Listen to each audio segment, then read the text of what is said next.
Hello friends, welcome to accounts चर्चा। I am Prerna.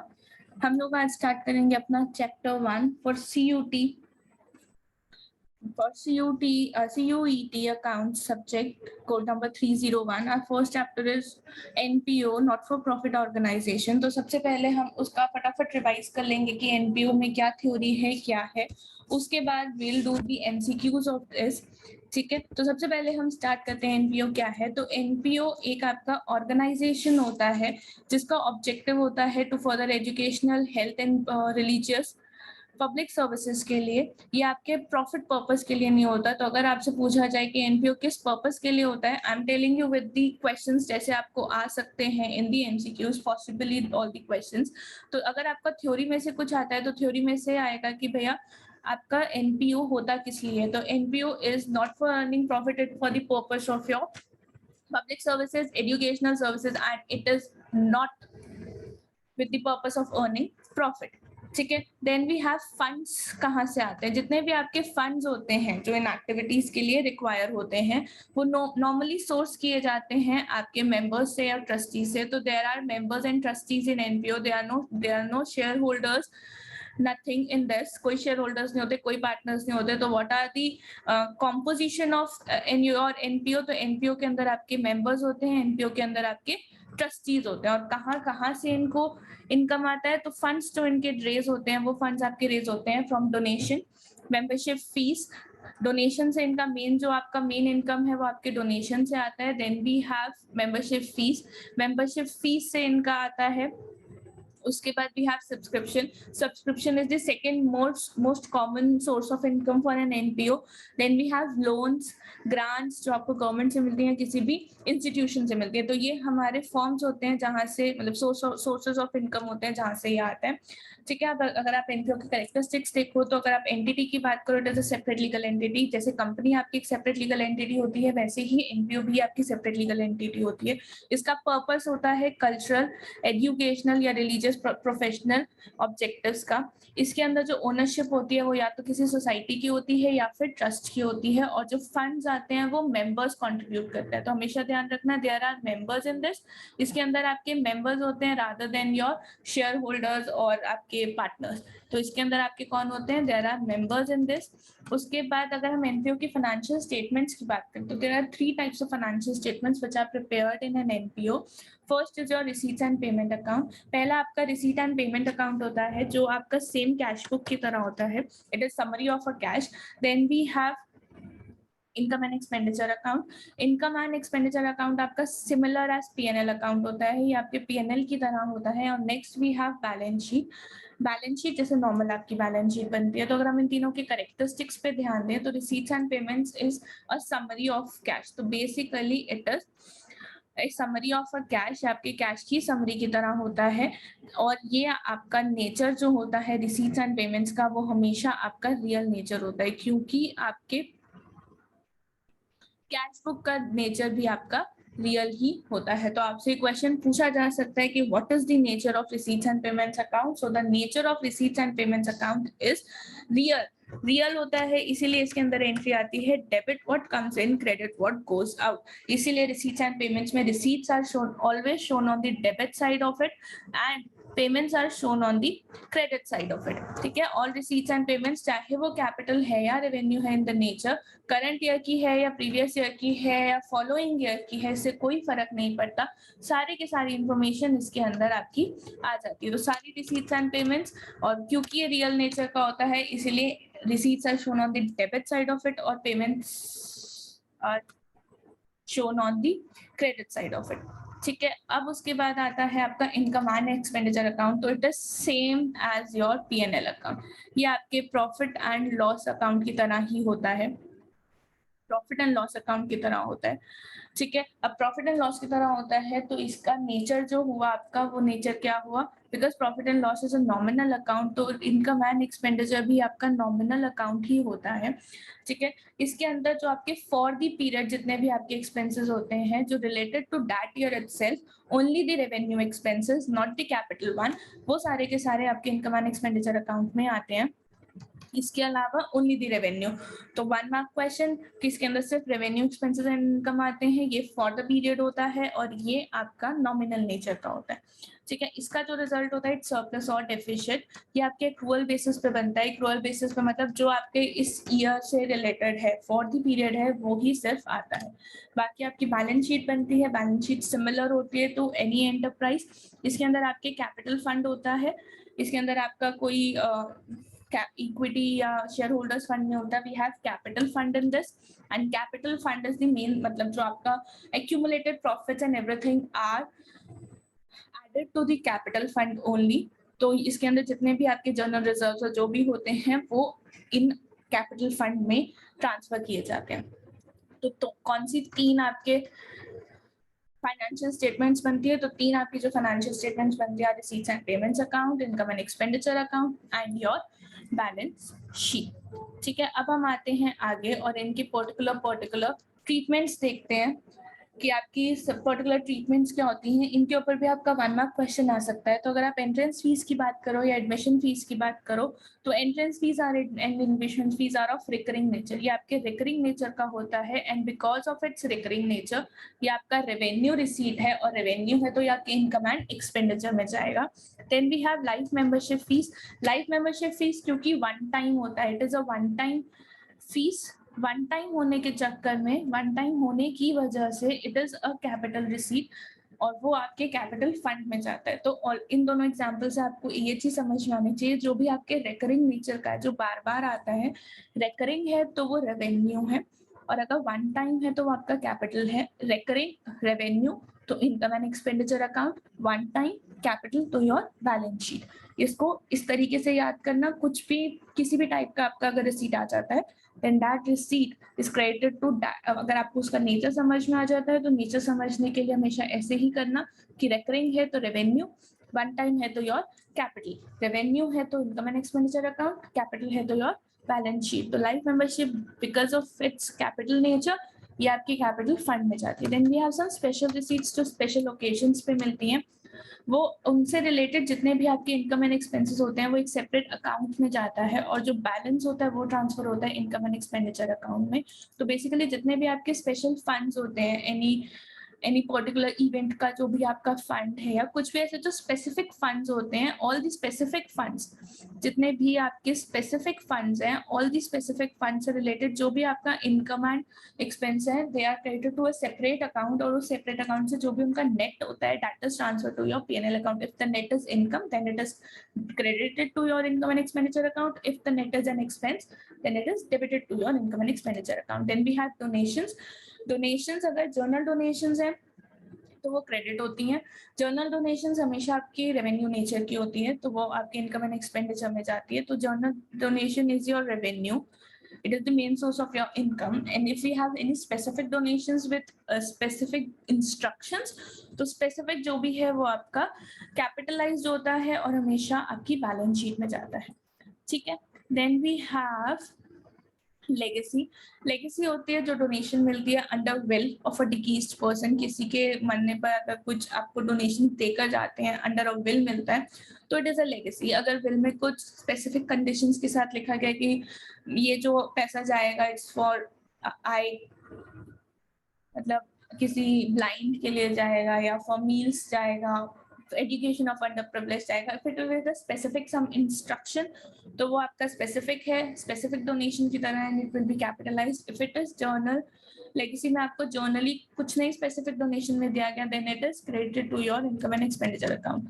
Grants and grants are always capital receipts and they are shown in the balance sheet.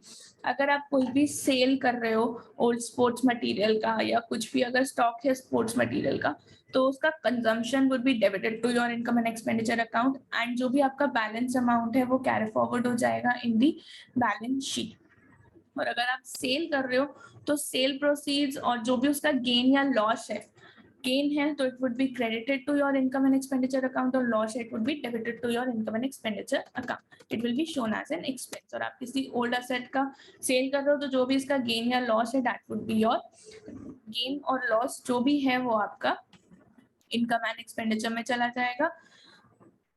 या loss भी है तो वो भी income and expenditure में जाएगा। अगर आप ओल्ड न्यूज़पेपर का सेल कर रहे हो तो वो भी इनकम एंड एक्सपेंडिचर में जाता है।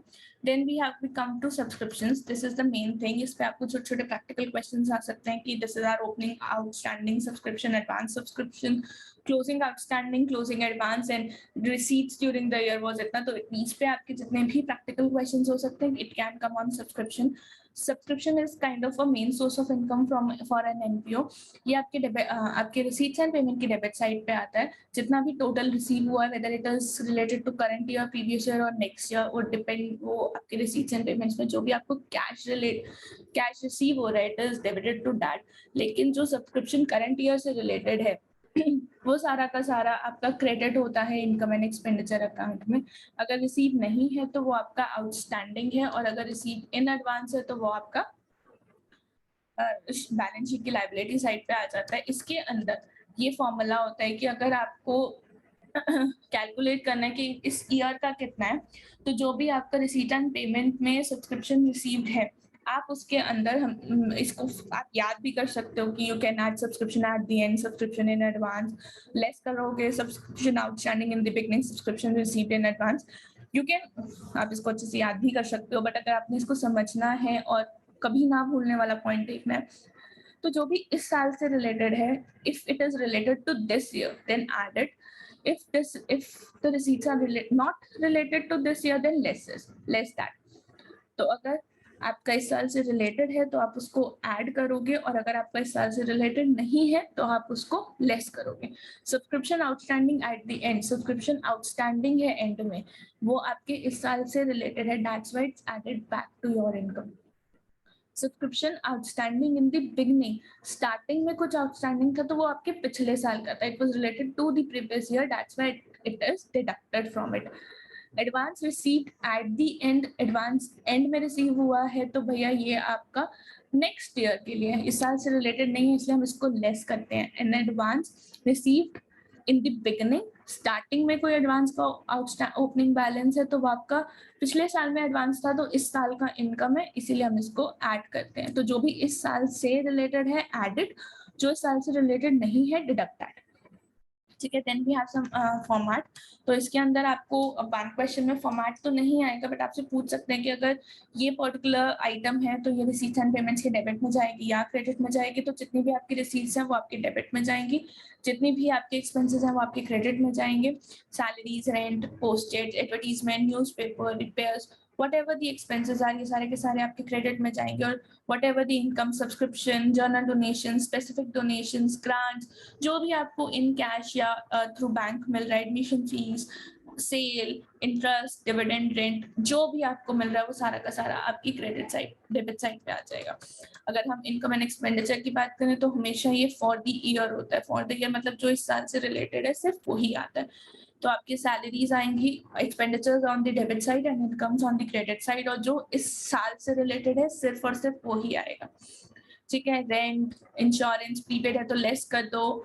जो भी आपका सिर्फ और सिर्फ इस साल से रिलेटेड, और इसका जो रिजल्ट होता है वो होता है आपका सरप्लस एंड डेफिशिट। जो भी इसका रिजल्ट है वो है आपका सरप्लस एंड डेफिशिट। ठीक है, तो this is the complete theory of your NPO.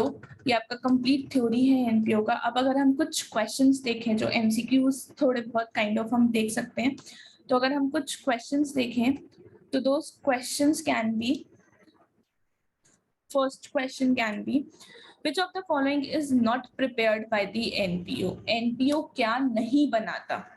तो आपके options are P&L account, income and expenditure account, receipts and payment account and balance sheet। तो NPO क्या नहीं बनाता? NPO आपका प्रॉफिट एंड लॉस नहीं बनाता, प्रॉफिट एंड लॉस अकाउंट नहीं बनाता। तो the correct answer would be NPO क्या प्रिपेयर नहीं करता? NPO आपका प्रॉफिट एंड लॉस प्रिपेयर नहीं करता।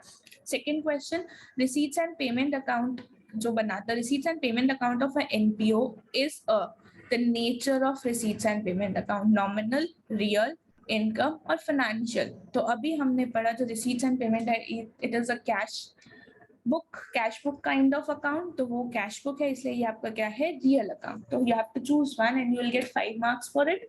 It's as simple as that. नहीं पता, डोंट मार्क द रॉन्ग, क्योंकि आपका इसके नेगेटिव मार्किंग भी है। Question number 3. The income and expenditure account of a non-profit organization is a nominal, real, income statement or financial account. Simple. Income and expenditure is a P&L kind of account and P&L is a nominal account. ठीक है? Then question number 4. The information for the preparation of receipts and payments account is taken from. Information जो receipts and payments account को बनाने के लिए आपको चाहिए वो आप कहाँ से ले सकते हो? Cash book, income and expenditure account, cash book and balance sheet और नन. तो जो आपका source of preparing receipts and payments account होता है that is always your cash book, क्योंकि कैश बुक से ही आप इसको बनाते हो. Then we have question number 5. Which of the following items is or are shown in the income and expenditure account? Income and expenditure account में कौन से type के items आप show करते हो?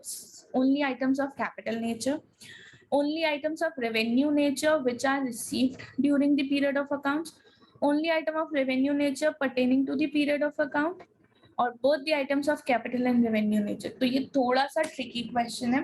Income and expenditure account में आप सिर्फ revenue nature के item दिखाते हो which is received during the period of account, और दो हैं. अब आप first capital nature ignore, जो आपको गलत लग रहा है आप इसे हटा दो, ये तो हो नहीं सकता.